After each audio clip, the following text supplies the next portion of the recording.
Malaking tulong sa mga bagong graduate ng Government Internship Program ng Dole Caraga.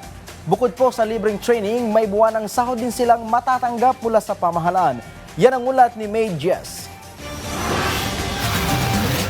Sabay-sabay na lumagda ang mga kinatawan ng 117 government offices sa Butuan City. Bahagi ito ng Memorandum of Agreement nila sa Department of Labor and Employment Caraga para sa Government Internship Program ng 368 interns na magtatrabaho sa iba't ibang ahensya sa lungsod. Isa nga si Angeline sa mga umaasa na matatanggap siya o ma-hire pagkatapos ng 6 na buwan nilang training. I am hoping that the time will come.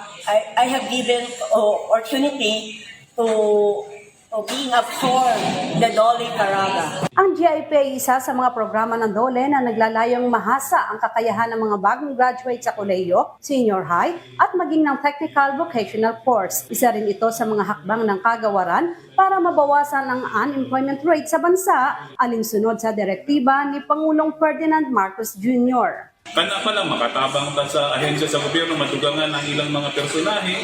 Ikaduha, makahatag at maayo nga experience sa atong mga kabatanunan aron na maandam sila sa ilahang pagpangita o trabaho sa mga umaabot na panahon. Bukod sa libreng training sa mga tanggapan ng pamahalaan, makatatanggap din ang mga intern ng minimum wage na 435 pesos kada araw mula sa Dole Caraga. Ang mga nakuhang intern ay kabilang sa mga na-hire sa job fair ng Dole sa lungsod noong January 31. Mula sa Radyo Pilipinas Butuan, May Diaz para sa Pambansang TV sa Bagong Pilipinas.